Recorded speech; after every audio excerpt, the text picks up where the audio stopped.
नमस्कार मित्रांनो, एके ऑल कंटेंटमध्ये तुमचं स्वागत आहे। मित्रांनो, म्हणतात ना की मुलं ही म्हातारपणाची काठी असतात, पण जेव्हा तीच काठी आपल्यावर प्रहार करू लागते तेव्हा एका बापावर काय बीतत असेल। मित्रांनो, आजची कथा एका अशाच बापाची आहे ज्याने रक्ताचं पाणी करून घर उभं केलं, पण त्याच घरातून त्याला बाहेर काढण्यासाठी त्याच्या पोटच्या मुलाने आणि सुनेने नीचपणाचा कळस गाडला। एका बापाचा आपल्या हक्काच्या घरासाठी आणि स्वाभिमानासाठी दिलेला हा लढा नक्की ऐका मित्रांनो। आणि ही कथा सत्य घटना तुम्हाला आवडली असेल तर लाईक देखील करा। ही कथा आहे 60 वर्षीय रमेश पारिक यांची। रमेशजींनी आयुष्यभर कष्ट करून आपल्या कुटुंबाचा डोलारा सांभाळला। त्यांना अमित नावाचा एक मुलगा आणि रूपा व रचना नावाच्या 2 विवाहित मुली आहेत। काही काळापूर्वी रमेशजींच्या पत्नीचे निधन झाले आणि ते पूर्णपणे खचले।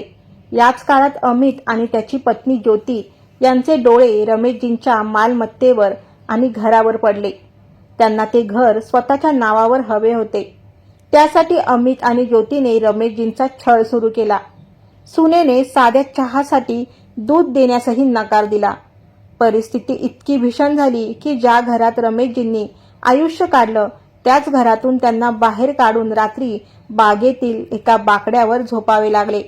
अमितने त्यांना धमकावले की जोपर्यंत घर नावावर करत नाही तोपर्यंत शांततेने जगू देणार नाही। आणि जेव्हा रमेशजींनी घर देण्यास स्पष्ट नकार दिला तेव्हा अमितने आपल्या पत्नीसोबत मिळून वडिलांविरुद्ध हुंडाबळी 498चा खोटा गुन्हा दाखल केला। ज्या मुलाला वडिलांनी हाताला धरून चालायला शिकवलं तोच मुलगा आज पोलिसांसमोर वडिलांविरुद्ध खोटी साक्ष देत होता। या धक्क्याने रमेशजींना पोलीस स्टेशनमध्येच हृदयविकाराचा झटका आला। अमितने रमेशजींना घरातून हाकलून दिले तेव्हा त्यांना कांतीलाल जवेरी यांच्या वृद्धाश्रमात आश्रय मिळाला। कांतीलालजींनी फक्त त्यांना राहायला जागा दिली नाही तर रमेशजींची व्यथा ऐकून त्यांना न्याय मिळवून देण्याचे ठरवले। रमेशजींवर अत्याचार झाला आहे आणि त्यांना खोट्या गुन्ह्यात अडकवण्यात आले आहे हे कांतीलालजींनी ओळखले। कांतीलालजींनी हे प्रकरण JCP देसाई या प्रामाणिक पोलीस अधिकाऱ्यांपर्यंत नेले। त्यांनी पुरावे गोळा करायला सुरुवात केली।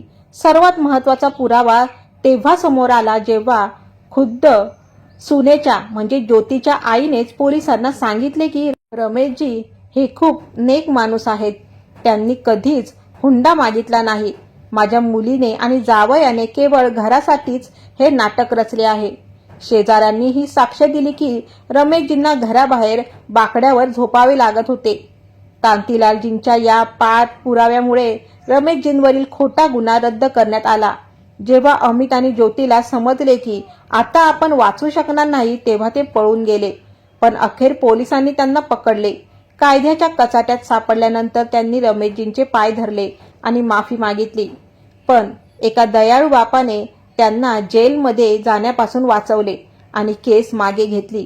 पण रमेशजींनी एक कठोर निर्णय घेतला।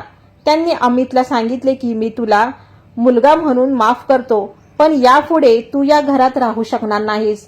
त्यांनी अमितला स्वावलंबी होण्यासाठी एक रिक्षा भेट दिली आणि त्याला स्वतःच्या हिमतीवर जगण्यास सांगितले। तर मित्रांनो, आज रमेशजी आपल्या घरात सन्मानाने राहत आहेत। त्यांच्या 2 मुली त्यांची काळजी घेतात।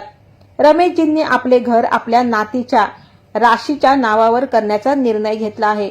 ही कथा आपल्याला शिकवते की संपत्तीसाठी नात्याचा बळी देणं किती चुकीचं आहे। संकटाच्या काळात कांतीलालजींसारखी माणसं भेटणं ही ईश्वरी कृपेपेक्षा कमी नसते। तुम्हाला ही कथा कशी वाटली कमेंटमध्ये नक्की सांगा। जर व्हिडिओ आवडला असेल तर एके ऑल कंटेंटला लाईक, शेअर आणि सबस्क्राईब करायला विसरू नका। पुन्हा भेटूया अशाच एका सत्य घटनेसह। धन्यवाद। जय हिंद, जय महाराष्ट्र।